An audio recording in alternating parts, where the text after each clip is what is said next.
छोड़ सतगुरु रामपाल जी परमेश्वर जी की जय हो।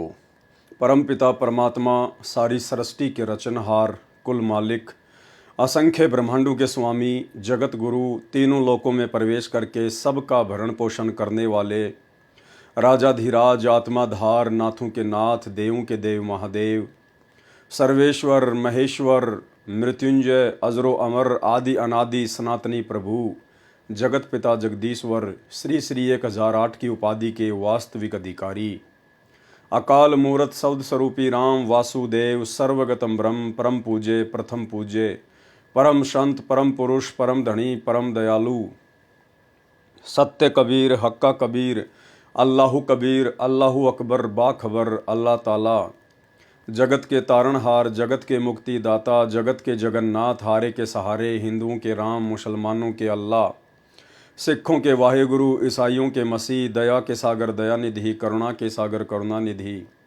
स्वयंभू परिभू, संकट मोचन, कष्ट हरण, मंगल करण, दुख भंजन, अविगत कबीर, निर्विकार निर्विषम परमात्मा, अलय अलेख सतगुरु, आदि अनादि सतगुरु, असली मर्यादा पुरुषोत्तम, असली राम, असली कृष्ण, असली घनश्याम, असली मुरारी, राजाओं के राजा, महाराजाओं के महाराजा, शहंशाहों के शहंशाह, सम्राटों के सम्राट, भगवानों के भगवान, अल्लाहों के अल्लाह, प्रभुओं के प्रभु, मसीहाओं के मसीह, सच्चे वाहिगुरु, बाबाओं के बाबा, पीरों के पीर, सेठों के सेठ, जगत सेठ, सावलसा सेठ, सर्वगुण संपन्न, अनंत कोटि कलाओं के स्वामी, अनंत कोटि ब्रह्मांडों के नायक, योगियों में महायोगी, ध्यानियों में महाध्यानी, सिद्धों में परम सिद्ध, ज्ञानियों में तत्वज्ञानी, ब्रह्म ज्ञानी, महाज्ञानी, परम ज्ञानी, सर्वश्रेष्ठ ज्ञानी, विज्ञानी, युवा कबीर, समरथ कबीर, असमवात, अमित ओजा, सच्चे रहनुमा, करीम अल्लाह, सुबहान अल्लाह, दुनिया के अंतिम पैगंबर, 8 सितंबर 1951 से गांव धनाना,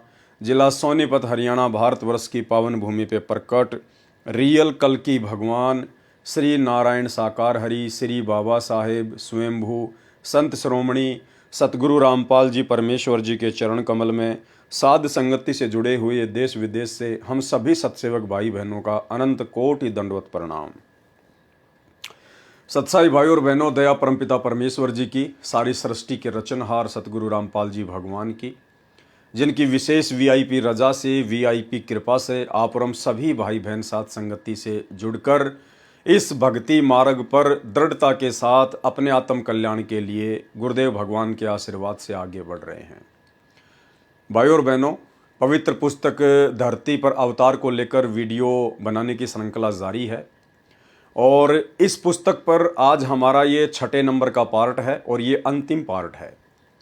इसके बाद हम परमेश्वर जी के हिसार जेल से आए हुए कुछ लेटर के ऊपर वीडियो बनाएंगे, जिनके ऊपर वीडियो बनाकर आप भाई बहनों को वर्तमान में जो मनमानियाँ काल प्रेरणा से गुरुदेव भगवान के कलयुगी परिवार के द्वारा, उनके बेटा बेटी, भाई बंधु, रिश्तेदारों के द्वारा संगत पर जबरन थोपी जा रही हैं, आप भाई बहनों को परिचित करवाएंगे कि वास्तव में सतगुरु रामपाल जी परमेश्वर जी के वर्तमान में सतलोक आश्रम मैनेजमेंट हरियाणा के लिए ज्ञान आधार से क्या आदेश हैं और क्या ये लोग अपने गुरुदेव भगवान के आदेशों के विपरीत कुक्रम काल प्रेरणा से कर रहे हैं।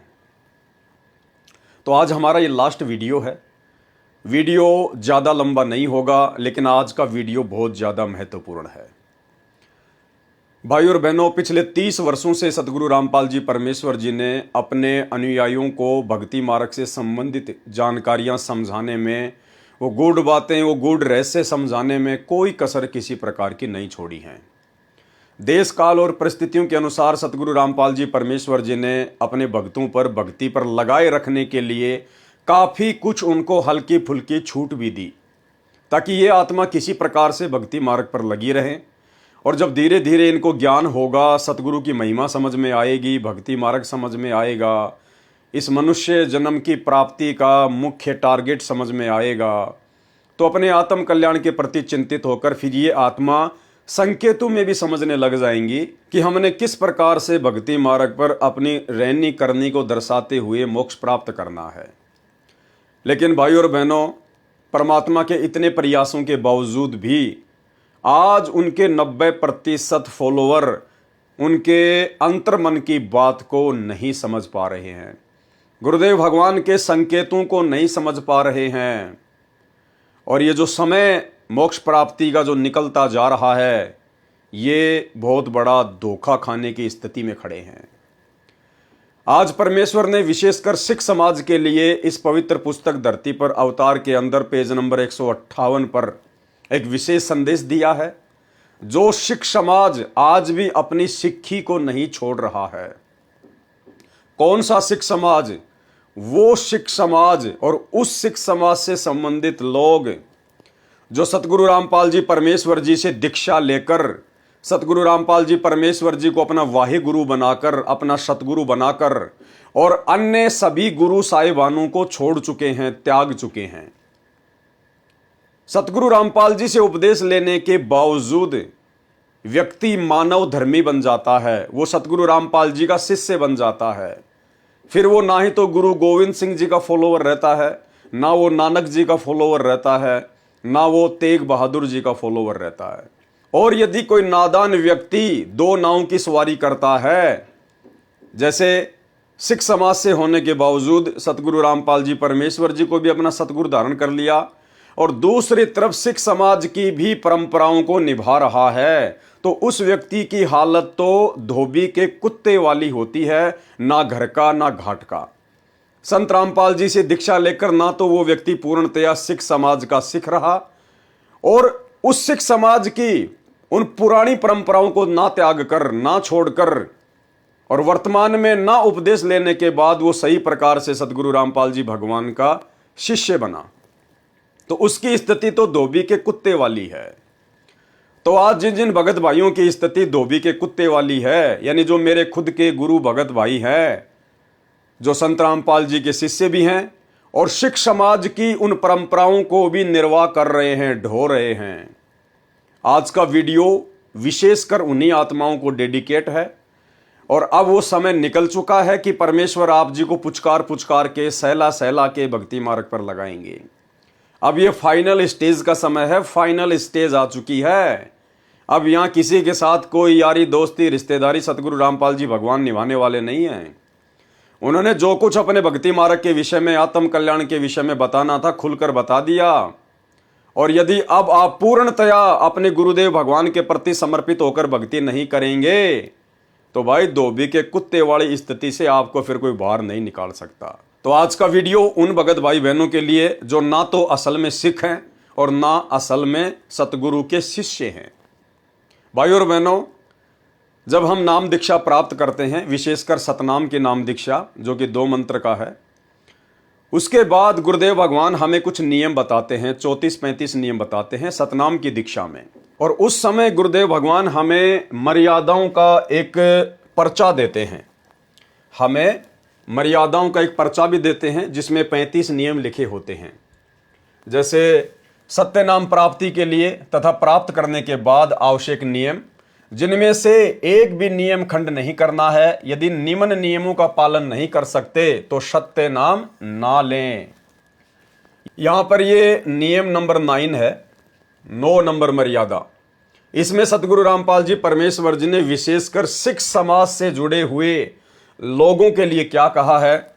सिखों को छोड़कर संत बाबा रूप में दाढ़ी ना हो।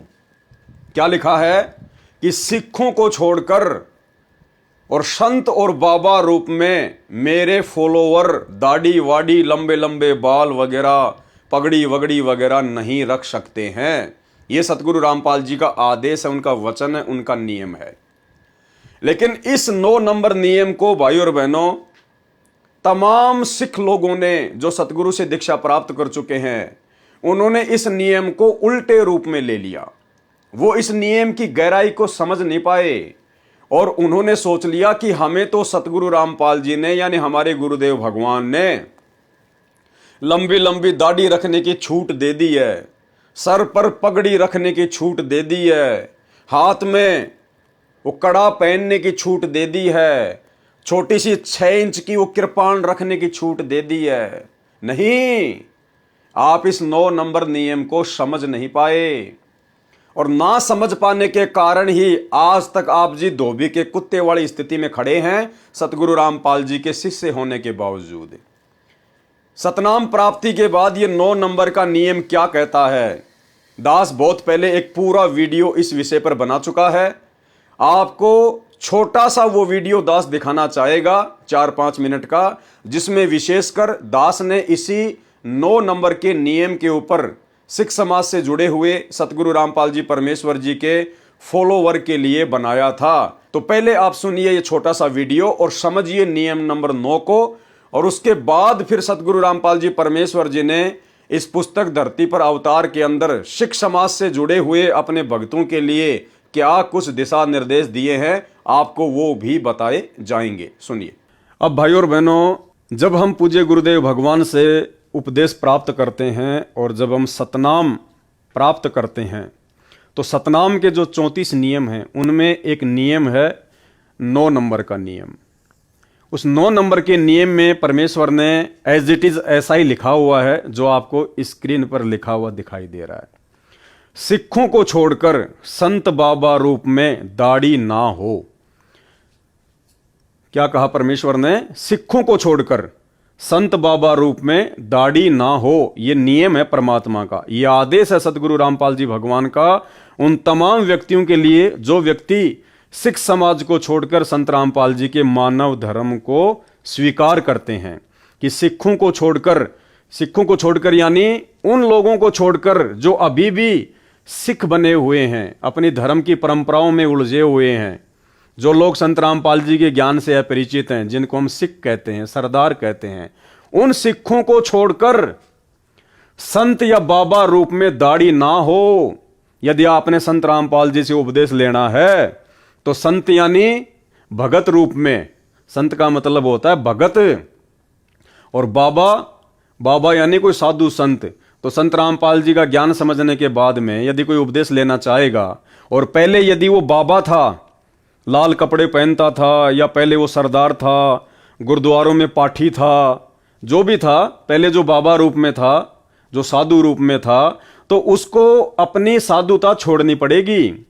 साधुता का मतलब वो वेशभूषा, वो परंपरा, वो दाढ़ी, वो मूछ, वो उसने कटवानी पड़ेगी अगर संत रामपाल जी से नाम लेना है तो। क्योंकि यहां सख्त आदेश है कि संत बाबा रूप में दाढ़ी ना हो। तो संत रूप यानी भगत रूप में, यानी जब आप संत रामपाल जी से उपदेश ले लेते हैं तो आप जी संत बन जाते हैं, भगत बन जाते हैं। और बाबा यानी यदि आप पहले कोई बाबा थे, किसी गुरुद्वारे में पाठी थे, तो आपने अब अपनी उन परंपराओं को त्यागना पड़ेगा, अपने सर के बालों को कटवाना पड़ेगा, अपनी दाढ़ी मूछ को कटवाना पड़ेगा, वो पगड़ी पहनना आपने छोड़ना पड़ेगा यदि आपने संत रामपाल जी से उपदेश लेना है तो। ये है इस नियम का मतलब। लेकिन 99% भक्तों ने इस नियम का मतलब ये निकाल लिया कि गुरुजी ये कह रहे हैं कि सरदारों को छोड़कर, सिखों को छोड़कर कोई भी भगत दाढ़ी और मूछ ना रखे। क्यों भाई? सिख कोई विशेष है क्या संत रामपाल जी के लिए? क्या परमात्मा भी अपने भक्तों में पक्षपात करता है क्या? क्या परमात्मा भी भेदभाव करता है क्या? इसका मतलब सिख तो फिर चाहे शराब पियो, सिख चाहे कोई भी नशा करो, क्योंकि उनको तो छूट दे दी परमात्मा ने।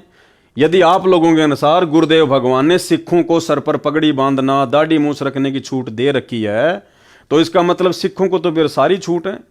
सिख तो चाहे शराब भी पियो, चाहे मांस भी खाओ, चाहे चोरी भी करो, चाहे उल्टे काम भी करो, और बाकी भक्तों को सतगुरु रामपाल जी ने अपने नियमों में बांध दिया। भाई इस नियम को समझो, शब्दों को समझो, ये वाणी, ये लाइन क्या कह रही है? संत रामपाल जी निष्पक्ष परमात्मा है। अरे वे तो आप और हमारे लिए ये वाणी कहते हैं कि पक्षा पक्षी के कारण सब जग रहा भूलान। पक्षा पक्षी यानी पक्ष और विपक्ष के चक्कर में पड़कर पूरा संसार भूला हुआ है। पक्षा पक्षी के कारण सब जग रहा भूलान, और निष्पक्ष होके हरि भजय सोहे संत सुजान। यानी वो भगत ही ज्ञानी होगा, परमात्मा को प्राप्त करेगा जो निष्पक्ष होकर भक्ति करेगा। तो परमात्मा कैसे पक्षपात को धारण करके हमसे भक्ति करवाएंगे? अगर भगत के लिए निष्पक्ष होने का आदेश है तो इसका मतलब परमात्मा तो हमसे पहले निष्पक्ष हैं, और वो निष्पक्ष परमात्मा फिर सिखों को नाम उपदेश लेने के बाद पगड़ी पहनना, दाढ़ी मूछ रखने की इजाजत कैसे दे सकते हैं? तो वाणी का जो अर्थ है वो ये है कि सिखों को छोड़कर, यानी उन व्यक्तियों को छोड़कर जो अभी भी सिख धर्म को अपना रहे हैं, जो अभी भी संत रामपाल जी के ज्ञान से, उनकी भक्ति से दूर हैं, उन सिखों को छोड़कर संत बाबा रूप में दाढ़ी ना हो। यदि आप सिख समाज से हैं और आपने संत रामपाल जी का संत बनना है, उनका भगत बनना है, तो आपने अब उन परंपराओं को त्यागना पड़ेगा। आपने दाढ़ी वाड़ी को कटवाना पड़ेगा, पगड़ी वगड़ी पहनना आपने छोड़ना पड़ेगा। ये है, यहां संत रामपाल जी ने कहा कि सिखों को छोड़कर, ये नहीं कहा कि सिख भक्तों को छोड़कर, ये शब्द नहीं कहे उन्होंने, खाली कहा सिखों को छोड़कर, ना कि सिख भक्तों को छोड़कर। तो भाई अब आपने उन परंपराओं का परित्याग करना पड़ेगा अगर अपनी भक्ति सफल करनी है। तो आपने सिंपली, यदि संत रामपाल जी का भगत बनना है तो देख लो ये तमाम लोग, ये देख लो तमाम लोग, किसी के सर पे भी आपको ना तो कोई टोपी दिखाई देगी, ना किसी के गले में आपको कोई लॉकेट दिखाई देगा जो ईसाई धर्म में पहना जाता है, ना किसी के सिर पे आपको कोई जो है वो पगड़ी दिखाई देगी, ना किसी के चेहरे पे आपको कोई बड़ी बड़ी दाढ़ी दिखाई देगी। जबकि ये तमाम लोग, इनमें से कोई हिंदू भी है, कोई मुसलमान भी है, कोई सिख भी है और कोई ईसाई भी है। तो ये व्यक्ति हैं असल में संत रामपाल जी के फॉलोवर। ये हैं वो व्यक्ति जिन्होंने पहले वाले तमाम धर्मों की तमाम परंपराओं को परित्याग कर दिया, जिन्होंने पहले जिस भी धर्म से जुड़े हुए थे उन तमाम पहचान को इन्होंने मिटा दिया, और संत रामपाल जी के मानव धर्म से जुड़ने के बाद इन्होंने अपने ऊपर मानव धर्मी का ठप्पा लगा लिया। ये हैं संत रामपाल जी के फॉलोवर, जो संत रामपाल जी जैसे ही दिखाई दे रहे हैं। परमात्मा कहते हैं कि गुरु को कीजिए दंडवत और कोटि कोटि प्रणाम, और कीट न जाने भृंग को गुरु कर ले आप समान। सतगुरु ने इन सब भक्तों को ज्ञान देकर अपने समान कर लिया, अपने जैसा बना लिया इन सबको। इनमें और सतगुरु रामपाल जी भगवान की वेशभूषा में आपको किसी भी प्रकार का कोई भी डिफरेंस नजर नहीं आएगा। ये सभी धर्मों के लोग बैठे हुए हैं, लेकिन आप देख सकते हैं किसी भी व्यक्ति की पहचान पहले वाले धर्म नहीं है, ये सब मानव धर्मी हैं, संत रामपाल जी जैसे एक आम नागरिक की तरह आपको दिखाई दे रहे हैं। तो भाई और बहनों, नियम नंबर 9 का वीडियो आपने देख लिया। अब शक और संदेह की कोई भी गुंजाइश नहीं होनी चाहिए।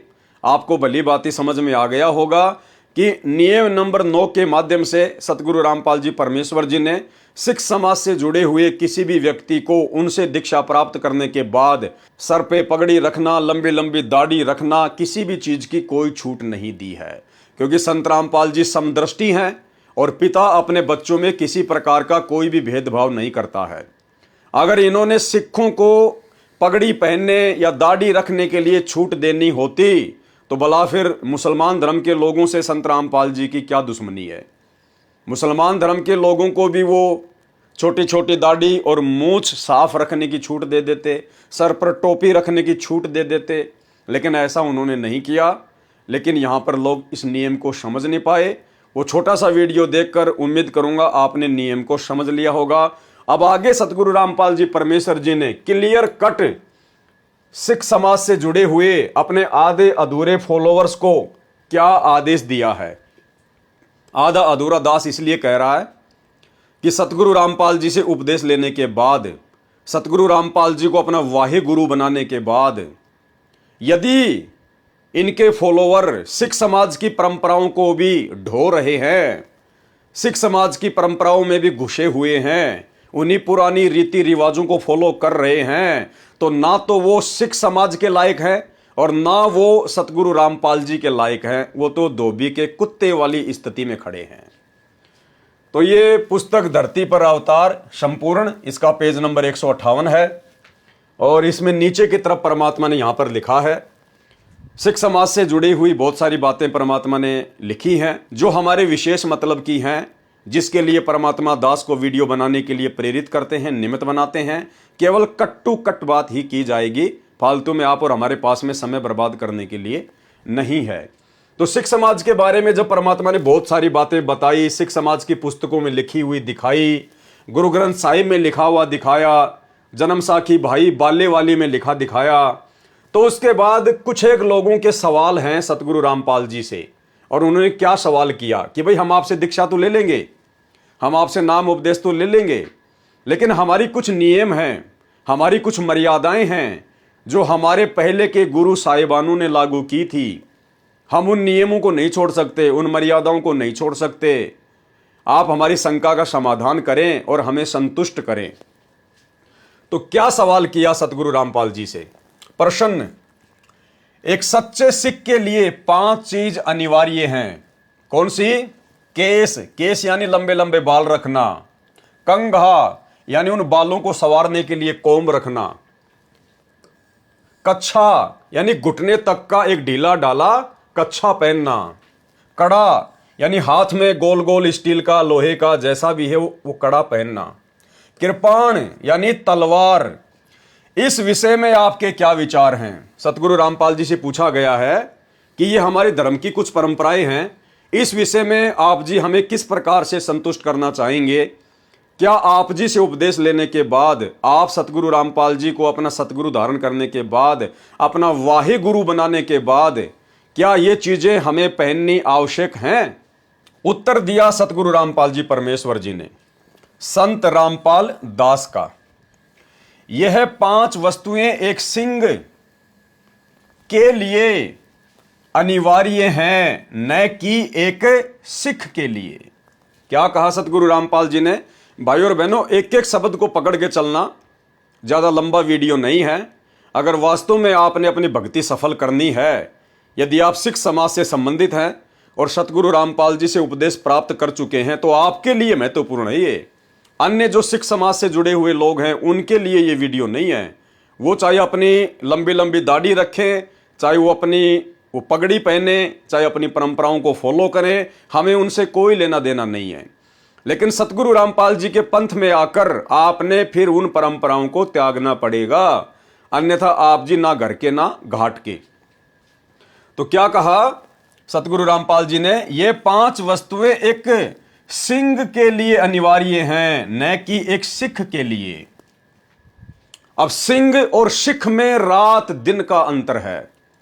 जो 5 वस्तुएं बताई गई हैं, जो सिख समाज में वर्तमान में प्रचलित हैं, गुरुदेव भगवान कह रहे हैं कि ये 5 वस्तुएं एक सिंह के लिए अनिवार्य हैं, ना कि एक सिख के लिए। सिख का मतलब क्या होता है? शिष्य। सिख कोष्टक में लिखा है शिष्य। सिख उसको कहते हैं जिसने कोई वक्त गुरु बना रखा हो।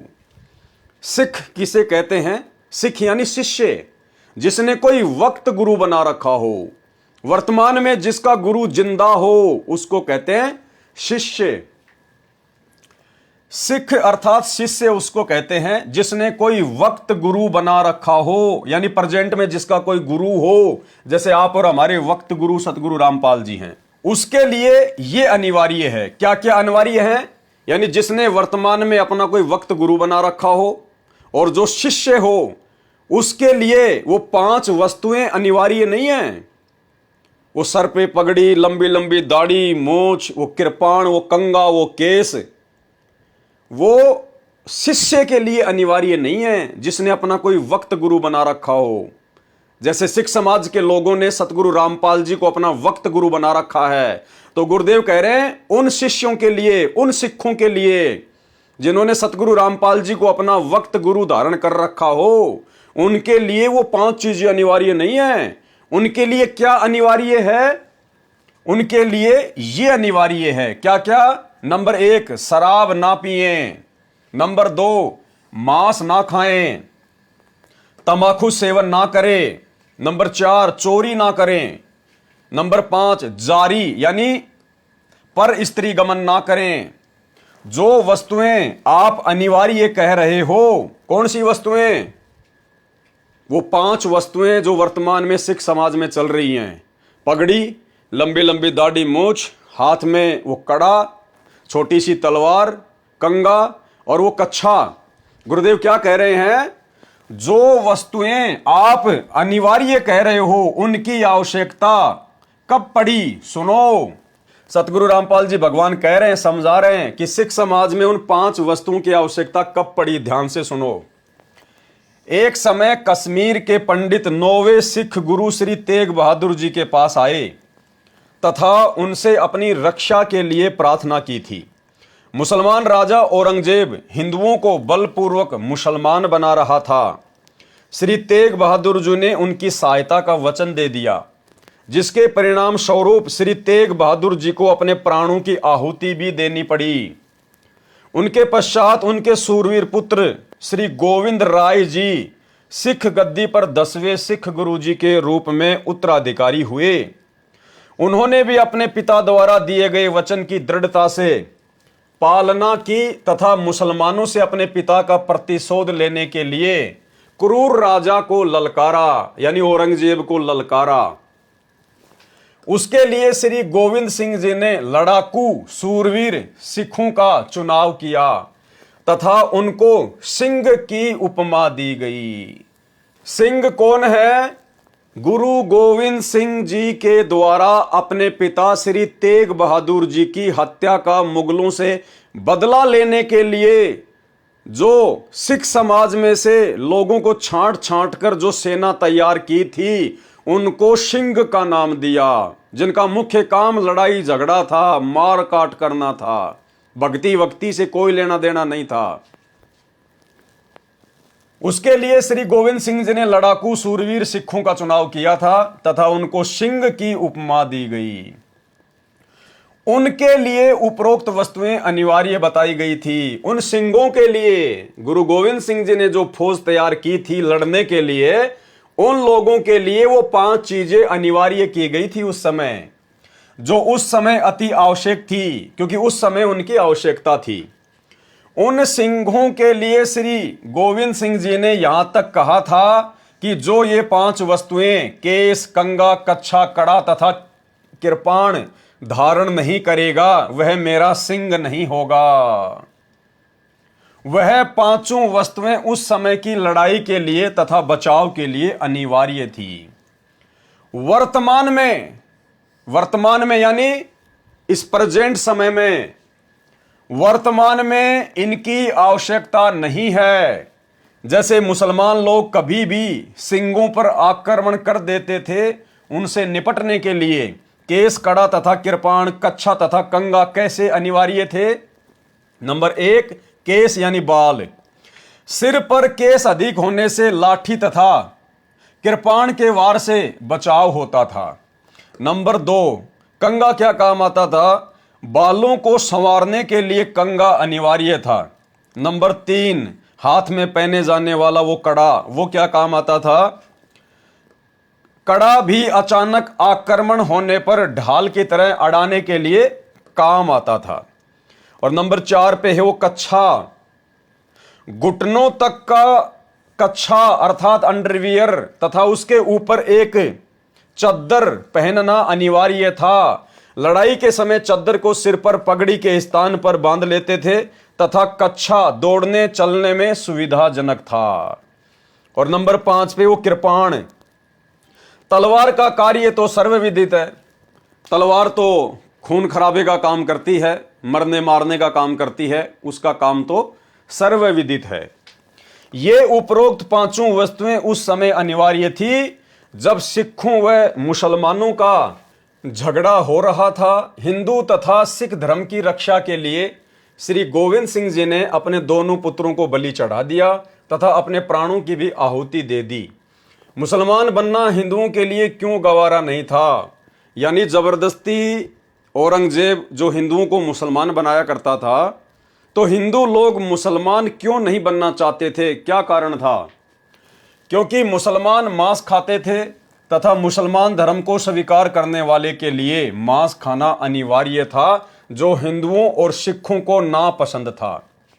इसी कारण से उपरोक्त घटनाएं घटी। वर्तमान में हिंदू तथा सिख अधिकतर मांस खाने लग गए हैं। अब आगे देखिए भाई और बहनों, जो 5 वस्तुएं सिंहों के लिए अनिवार्य कही गई थी, उनकी वर्तमान में आवश्यकता नहीं है, उस समय अनिवार्य थी। यानी सतगुरु रामपाल जी परमेश्वर जी ने सिख समाज के वो सभी लोग जो उनसे आकर दीक्षा लेते हैं, उनके लिए स्पष्ट रूप से कह दिया है, संकेत कर दिया है कि वर्तमान में यदि आप सिख समाज से हैं और मेरे से उपदेश लेने के लिए आते हैं, तो भाई वर्तमान में आप लोगों ने उन पुरानी परंपराओं को त्यागना पड़ेगा, छोड़ना पड़ेगा, अगर अपनी भक्ति सफल करना चाहते हो तो। क्योंकि वो 5 चीजें सिंहों के लिए अनिवार्य थी और वर्तमान में उसकी आवश्यकता भी नहीं है। और तुम तो वर्तमान में सिंह नहीं बल्कि शिष्य बन गए हो। असल में सिख का मतलब होता है शिष्य, और आपने तो संत रामपाल जी को अपना वक्त गुरु बना लिया है, प्रेजेंट गुरु बना लिया है। तो संत रामपाल जी से उपदेश लेने के बाद, संत रामपाल जी को अपना वाही गुरु बनाने के बाद, सिख समाज से जुड़े हुए किसी भी भाई को अब उन 5 वस्तुओं को अपने शरीर पर धारण करने की कोई आवश्यकता नहीं है।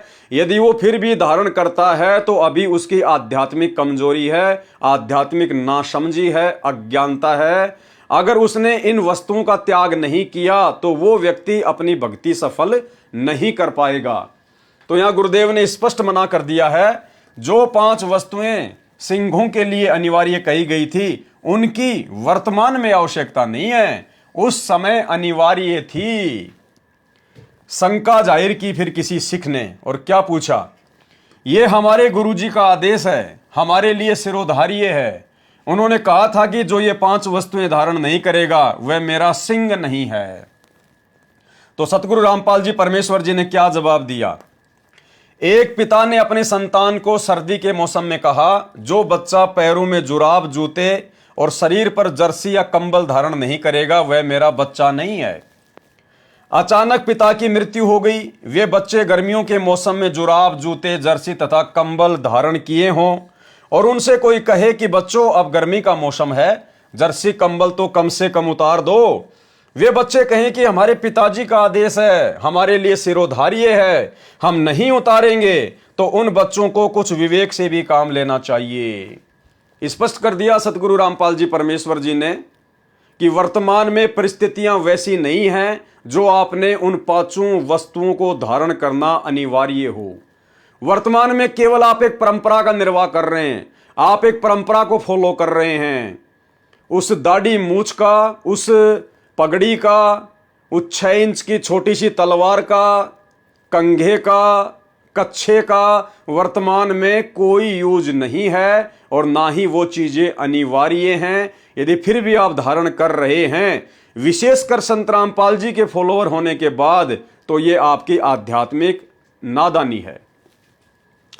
यही स्थिति अब है जो कहते हैं कि हमारे श्री गुरु जी का आदेश है कि जो ये 5 वस्तुएं धारण नहीं करेगा वह सिंह नहीं है।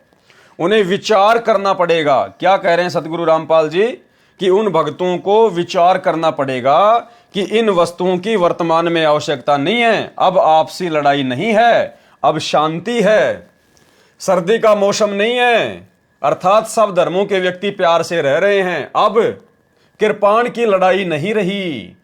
आजकल लड़ाइयां भी हाई टेक्निक हथियारों से होती है, जैविक हथियारों से होती है, मिसाइलों से होती है। आजकल लड़ाई में वो तलवारें काम नहीं ली जाती हैं। केस तथा कड़े से भी कोई बचाव वर्तमान की लड़ाई में नहीं है। अब सामने वाला AK-47 से गोली मारेगा तो भाई कैसे तो आपकी वो तलवार आपका बचाव कर लेगी, कैसे वो कड़ा आपका बचाव करेगा, कैसे आपकी वो पगड़ी आपका बचाव करेगी। केस तथा कड़े से भी कोई बचाव वर्तमान की लड़ाई में नहीं है। पहले जो कृपाण होती थी वो 3-4 फुट की लंबी होती थी। वर्तमान के सिंह 6 इंच की छुर्री नुमा कृपाण लटकाकर सिंह बने हैं।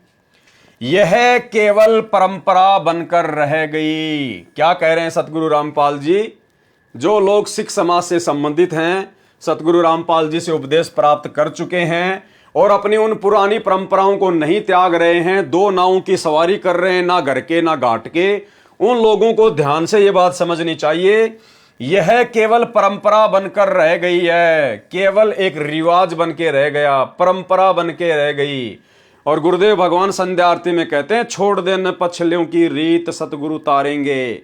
जब तक हम अपने उन पहले वालों की परंपराओं का परित्याग नहीं करेंगे तब तक हम मोक्ष प्राप्त नहीं कर पाएंगे। यह केवल परंपरा बनकर रह गई है। इसका समाधान बुद्धिमान मानव विवेक से करे। गुरुदेव ने कह दिया कि बच्चों अपने कॉमन सेंस से भी थोड़ा बहुत काम लो। हर बात मैं तुम्हें कहूं उसकी उम्मीद ना करो। आप अपनी कॉमन सेंस का भी प्रयोग करो। फिर गुरुदेव क्या कह रहे हैं, अगर सतगुरु रामपाल जी परमेश्वर जी के द्वारा इस पुस्तक में इतना कुछ लिखने के बावजूद भी यदि सिख समाज का कोई व्यक्ति जो उनका फॉलोअर है और फिर भी यदि वो उन पुरानी परंपराओं के वजन को अपने सिर से नहीं उतार रहा है उन्हीं परंपराओं में फंसा रहना चाहता है, तो सतगुरु रामपाल जी का क्या संदेश है उन लोगों के लिए। फिर भी कोई ना माने तो न माने, मुझ दास संत रामपाल दास का मात्र सुझाव है कि भाई मैंने जो कहना था वो कह दिया, आगे मानना ना मानना ये तुम्हारे अपने बुद्धि विवेक के ऊपर है। क्यों?